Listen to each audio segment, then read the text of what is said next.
నెల్లూరు జిల్లాలో బిగ్ షాట్‌గా ఉన్నటువంటి ఆదాల ప్రభాకర్ రెడ్డి వైసీపీ మీద విసిగెత్తున్నారని అంటున్నారు. జిల్లా వైసీపీలో ఏం జరుగుతుందో కూడా ఆయనకు తెలియట్లేదని, ఎవరు పట్టించుకోవట్లేదని ఆయన తీవ్ర అసంతృప్తితో ఉన్నారని చెప్తున్నారు. ఇక ఆదాల ప్రభాకర్ రెడ్డి చూస్తే 2004, 2009లో కాంగ్రెస్ టికెట్ మీద సర్వేపల్లి నుంచి అసెంబ్లీకి ఎమ్మెల్యేగా నెగ్గారు. ఆ తర్వాత ఆయన 2014లో టీడీపీలో చేరారు. ఇక 2019 నాటికి వైసీపీలో చేరి నెల్లూరు ఎంపీ అయ్యారు. తిరిగి 2024 నాటికి ఆయన నెల్లూరు రూరల్ అసెంబ్లీ నుంచి పోటీ చేశారు.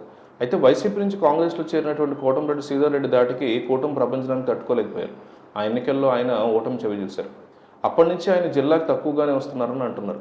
ఇంకా చూస్తే ఆయన పక్కన పెట్టి నెల్లూరు రూరల్ అసెంబ్లీ ఆనం విజయ్ కుమార్ రెడ్డి చేసినటువంటి బాధ్యతలు అప్పచెప్పింది వైసీపీ అధినాయకత్వం. దాంతోపాటు ఆనంకి వైసీపీ పార్లమెంటరీ పరిశీలకుడిగా నియమించింది. దాంతోనే ఆయన ఎందుకు వచ్చిన ఈ పదవి అనే వైరాగ్యంతో హైదరాబాద్ను దాటి రావట్లేదని చెప్తున్నారు. ఇక తాజాగా చూస్తే నెల్లూరులో అహోబిలం మఠం భూముల వివాదం ఒకటి ఆదాలను ఇబ్బంది పెడుతుంది. ఈ భూముల వ్యవహారంలో ఆదాల మీద విమర్శలు రావడంతో పార్టీ తరఫున అయితే ఎవరూ ఆయనకి మద్దతుగా మాట్లాడట్లేదని పెద్ద ఆయన తెగ నొచ్చుకుంటున్నారట. తమ మఠం భూముల్ని మాజీ ఎంపీ ఆదాలు ఆక్రమించారని మఠ నిర్వాహకుల వైపు గట్టిగా ఆరోపణలు చేస్తున్నారు. దీంతో ఆదాల ఎట్టకేళ్లకు తను దిగివచ్చి నెల్లూరులో ప్రెస్ మీట్ పెట్టి మరీ తనకు ప్రమేయం లేదని ఆ భూముల వ్యవహారంలో తను లాగొద్దని వివరణ ఇచ్చుకుంటున్నారు. అయితే తన వెనక పార్టీ లేకపోవడం, అండగా ఏ ఒక్కరూ మాట్లాడకపోవడంతో ఆయన అప్పటి నుంచి మరింతగా ఫీల్ అవుతున్నారు.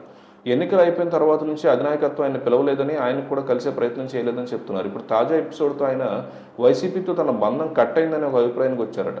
దాంతో ఆయన వైసీపీని వీడుతున్నారన్న ప్రచారం పెద్ద ఎత్తున సాగుతుంది.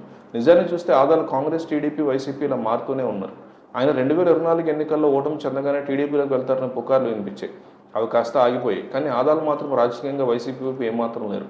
ఇప్పుడు ఆయన ఖచ్చితంగా పార్టీ మారే సమయం వచ్చింది. ఆయన టీడీపీలో చేరాలని అనుకున్నా అక్కడి నుంచి అనుకూలత రాకపోవడంతో ఆయన చూపు బీజేపీ మీద పడింది. ఏపీలో కేంద్రంలో బీజేపీ ఉండడంతో కాషాయం కప్పుకుంటే బెటర్ అని నిర్ణయానికి ఆదాలు వచ్చారని తెలుస్తోంది. తొందరలోనే ఆదాల వైసీపీ నుంచి వేరుపడి కమలం పువ్వు పట్టుకుంటారని నెల్లూరులో ఒకటే ప్రచారం సాగుతుంది.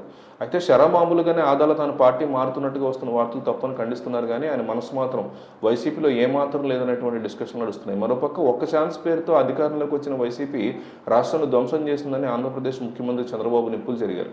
అప్పుడు ముఖ్యమంత్రి జగన్ రాయలసీమకు చెందిన వ్యక్తి అయినా ఇక్కడ ప్రాజెక్టులు కనీసం 2,000 కోట్ల రూపాయలు కూడా కేటాయించలేకపోయారని విమర్శించారు. రీసెంట్గా చంద్రబాబు హందర్నీవా ప్రాజెక్టు గేట్లు ఎత్తి నీటిని విడుదల చేశారు. ఈ సందర్భంగా సీఎం మాట్లాడుతూ రాష్ట్రంలో అభివృద్ధి పనులు కూడా రాజకీయంగా అంటకాగారని అన్నారు.